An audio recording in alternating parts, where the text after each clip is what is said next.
In this video, we're going to finish our bacterial infections discussion for the microbial diseases, and this time we're going to look at the last four on our list. And we're going to start with what's known as Hansen's disease. Even though you may have heard of it called as leprosy, we try not to use that term anymore because of its negative connotations, because leprosy has been referred to in various historical documents from way, way back, but it always tended to have a negative connotation of people not wanting to be associated with those who may already have leprosy. Which in reality, as we will find out, leprosy is very hard to contract, and less than 1 in 10,000 people actually have it. So we're naming it Hansen's disease after Dr. Hansen, who discovered the bacteria responsible for the disease. Now, as we go through it, we'll also talk about the fact that leprosy has two different forms: the tuberculoid form, which is a little bit milder reaction, from the leprotomous form, and the leprotomous form is the one that's that disfiguring, crippling form that most people often associate with Hansen's disease. So when we talk about Hansen's disease, it is going to be caused by a microbacterium again. And remember when we were discussing tuberculosis with the microbacterium and how that microbacterium bacteria was an acid fast because of its mycolic acid, which is that waxy substance in that cell's wall, and that is part of the virulence factor. The same's going to hold true here, but this microbacterium is the Microbacterium leprae, and so it is going to be again an acid fast bacterium, so it's going to be that small bacillus shape. Now, one of the things that's unique about this is that humans are actually the reservoir for the bacteria, and it's actually very hard to grow outside of the reservoir, and the only other place that we can really grow it is in armadillos. Now, again, it is a mycobacterium, so when we're talking about its virulence factors, we have to consider that mycolic acid in the cell wall and how that is going to help protect it from those antimicrobial agents from the host, but it also makes it have a slow growth period. In addition, it's got this protein called LAM in its cell wall, which is going to help it defend itself against macrophages. And so if it's going to prevent the macrophage from being able to use its lysosomic enzymes to destroy it, that again is going to help it survive. Because of the fact that it is going to get inside cells, it is considered to be an obligate intracellular parasite. And again, like others that we talked about kind of with tuberculosis, it's going to get inside the phagocytes. Now, here's something that's interesting about the Microbacterium leprae is that it loves to be around 30 degrees Celsius. So it's a human pathogen, but our normal body temperature is about 37 Celsius. Now, recognize when we say that our internal temperature is 37 degrees Celsius, we're talking about at the deep core. So where is it going to be cooler? It's going to be cooler on the extremities, on that surface toward the skin. So think about what's happening with this Hansen's disease, and you start talking about having skin lesions and skin deformities, again because that means the bacteria is wanting to look for the cooler temperature, so it's moving toward the skin. So one of the things of how does it get there, this one is going to be a nervous system bacteria as well, but it's not working on the central nervous system. In this case, it's the only known bacterium to grow in the peripheral nervous system, and so that's a very distinguishing factor, and you need to make note of that. So, leprosy is going to be transmitted from person to person, but it's not it's not highly contagious. It's going to have to be usually through that droplet transmission, and it's going to have to come through close contact, which means day to day, means hugging and kissing and interaction like that. So it's not easily contracted as people used to assume it was. So it is going to be transmitted, and here's another factor is because of the fact that it's a mycolic acid in its cell walls, because of being a mycobacterium, it can be incubating for up to 10 years before you start seeing any signs or symptoms. So that makes it very difficult to sometimes detect and even treat.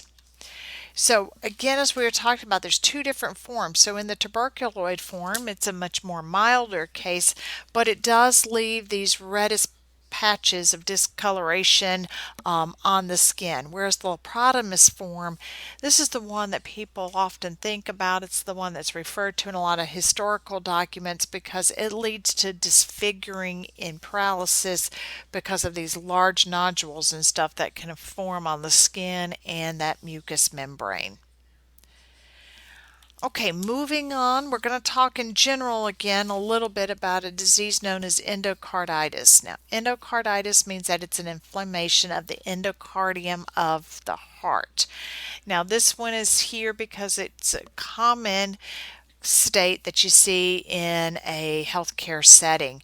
Now, when we talk about endocarditis, it is going to be caused by any number of bacterium. There's several different ones that can cause this, but when we talk about the infective endocarditis, it can be due to a short-term incubation or a long-term incubation, so it can be classified as being acute or it can be subacute endocarditis. So, again, as we said, it can be associated with a number of bacteria, including staph and strep, which we have already covered, Pseudomonas, and more. So, in particular, with the streptococcus, it's going to be the viridans family, and again, that's going to be the most common cases are going to be due to streptococcus, but even staphylococcus is going to be another. So between strep and staph, the majority of endocarditis is going to be due to those, but there are others that can cause it as well.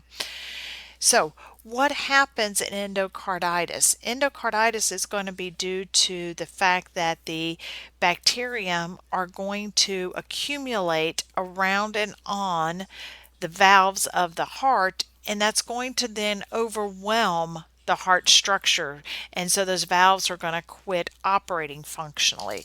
So in the case of the acute or the short incubation, what happens is you get a large number of bacterium, particularly strep, and it becomes overwhelming. So you get a large number of bacteria, and that's the virulence part, is that you had something go undetected or a strep infection that wasn't treated, and you get a large number in the blood, and then that bacteria moves from the blood to the heart, and it's able to accumulate on that heart valve very, very quickly, and then it's going to be able to reduce that function of the valves. Because think about it, think about a door or anything else that's opening and closing.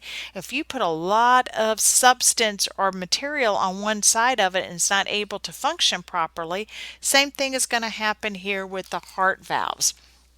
So if you start damaging the heart, then you're going to start leading to cardiac failure, and cardiac failure, if not treated, can lead to death. So the other thing that's going to happen is how quickly these cells, the bacteria, can accumulate on the heart valves. And think about the heart, it's constantly moving, it's a muscle that's moving, those valves are opening and closing. Because of all that movement, some of that bacteria can break off in what's called an embolus, get into the blood system, move to other tissues, and if it gets lodged in other tissues, it can even cause further damage and responses. Now, in the subacute endocarditis, what's going to happen is that many times this one's going to be a slower moving because it's coming from infections that are generally in the oral cavity. So a lot of times think about people who may have heart infections or things, mitral valve, and if they go to the dentist, a lot of times before they get any work done, they're going to have antibiotic treatment, and that's because they're trying to keep that bacterium at a minimum so that if they do get in there and they're doing treatment on the teeth and stuff, if they get blood to occur, that we're not putting a large amount of bacterium into the bloodstream. So a lot of times on the subacute, it's originating from the oral cavity and because of dental injuries and things like that. And in subacute endocarditis, the bacteria is going to do the same thing. It's going to accumulate on the heart valves. However, it's going to be slower. So it's actually going to form a biofilm, and that is going to then again damage the valves, overwhelm the valves, and it can cause for again heart failure. So, because you're dealing with the heart and you're slowing down the blood flow or doing that, then obviously you're going to start seeing things like fevers and fatigue and difficulty breathing. But also, if you're lowering the circulation, think about the extremities if you're not getting blood there as much. Okay, then you're going to start seeing where you might have some tissue that is going to not be as active, could possibly even become necrotic and stuff. So you'll start seeing Osler's nodules or Janeway lesions on the soles of the feet and the hands, and that's going to be again because of that lack of blood flow. You might also see problems with the EKG and irregular heartbeats. So in order to be able to diagnose it, the doctors may start hearing heart murmurs because those valves are being impacted. They may be able to see blood tests and seeing bacteria or elevated white blood cells. An EKG might be performed. But in the case of endocarditis, we're going to treat them with antibiotics and a large regimen of them in order to try to clear the bacteria from the system.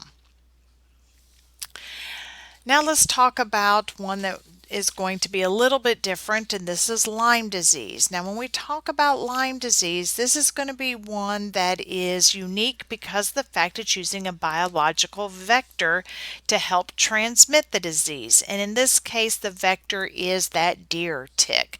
Now, it's called Lyme disease because there was a huge outbreak in Lyme, Connecticut, and that's where we learned a lot about this disease.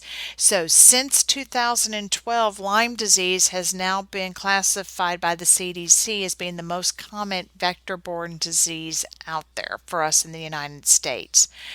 Lyme disease has a unique looking, if you will, causative agent because it's a spirochete, and the Borrelia burgdorferi is going to be that particular spirochete.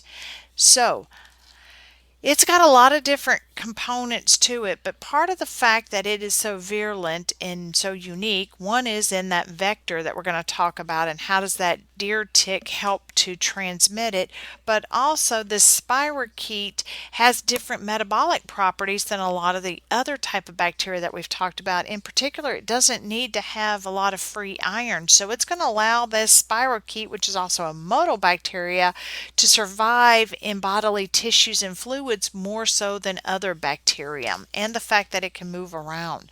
So it's going to be able to avoid those host defense mechanisms in many ways. And in particular, it's also going to have surface antigens on its outside, and that's going to allow it to be able to attach and to move through as well. So lots of different unique things about this spirochete bacterium.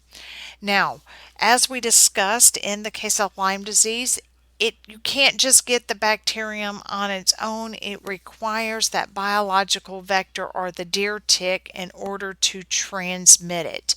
Now, the deer tick has a very complex life cycle, and we're not here to really learn the life cycle, but to learn how that life cycle helps to transmit. So that deer tick, about the most you have to understand about it is it's got 3 stages. It's got the larva, the nymph, and the adult stage.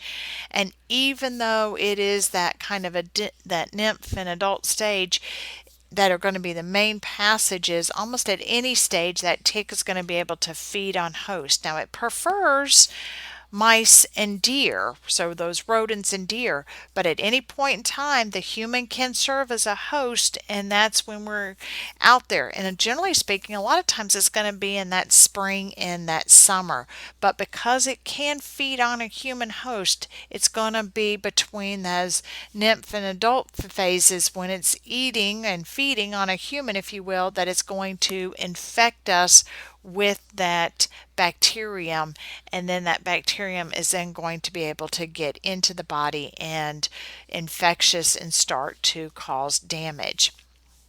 So when we talk about Lyme disease, Not always do people recognize that they have been infected. Not always do people realize that they have been bitten by a tick.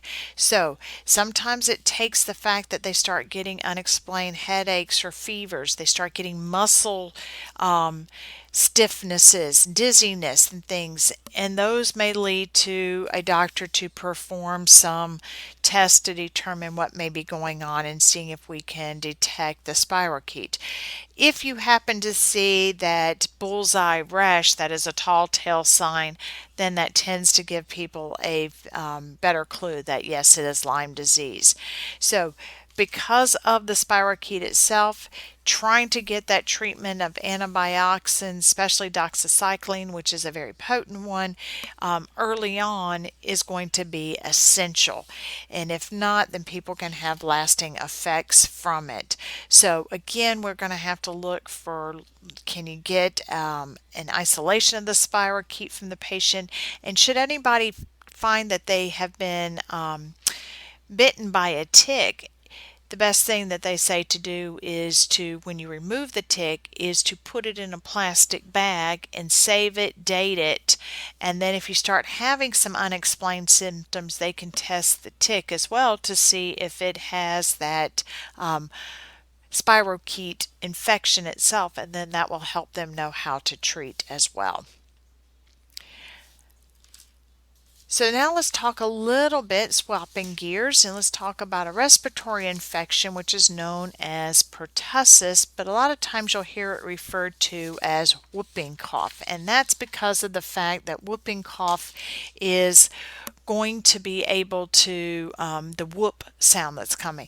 So even though back in 2012 there were 48,000 cases, I recently looked and this number is dramatically declining. In 2021 it went down to just a little bit over 2,000.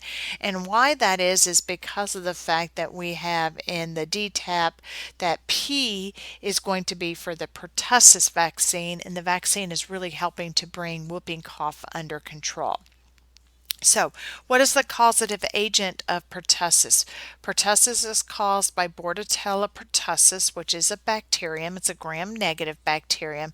It's a very small, notice here, Cocobacillus, meaning that it is a rod, but it's kind of a rounded rod. So it's almost more of a little bit of an oval shape. So it's somewhat between a coccus and a bacillus. So it's the Cocobacillus. It is highly contagious, and it is going to be transferred from person to person through that respiratory droplets.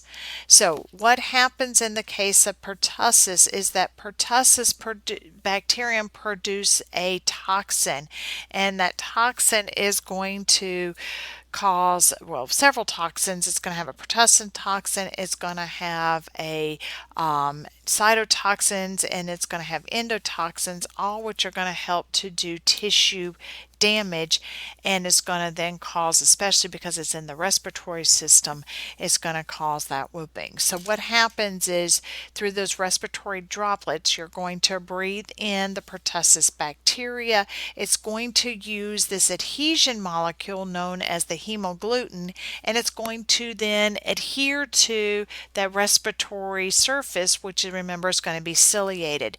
So then once it's there and it's attached, it's going to be able, so now it has entered through its preferred portal of the respiratory system. It has now attached, and it's going to begin to multiply and establish itself, and then it's going to start releasing those cytotoxins up here, and that pertussin toxin and stuff it's going to go in and it's going to start to destroy the cilia on that epithelium cell.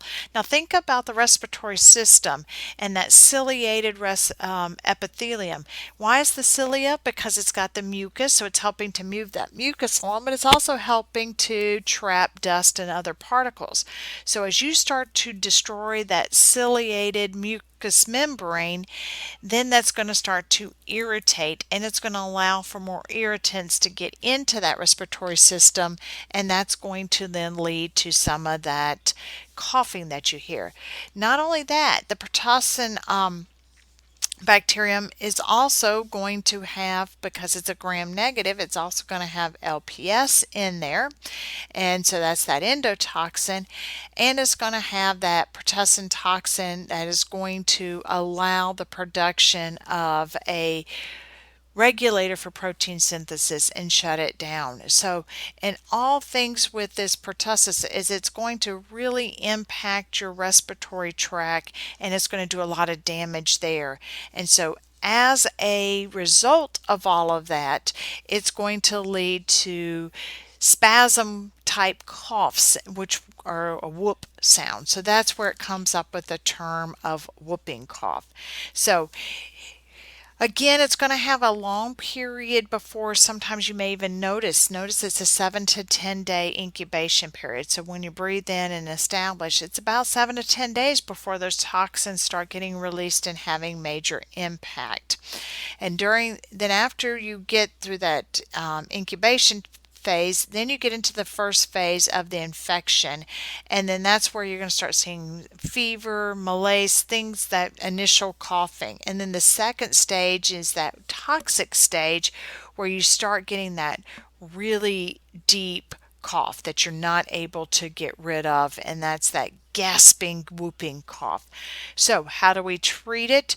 We're going to treat it obviously with a lot of antibiotics. It's going to be a long term, at minimum of 2 weeks. They're going to detect it to make sure that it's due to pertussis, and that they use what's known as a chocolate auger. That's just a specialized auger. Potentially, they're going to do a blood test or even an X-ray. And then again, the biggest thing is we're going to prevent it. We tried to prevent versus treatment, and you're going to prevent it because of using the vaccine. So that's the end of our disease on bacterial discussion. We still have to do viruses and fungal and the parasites.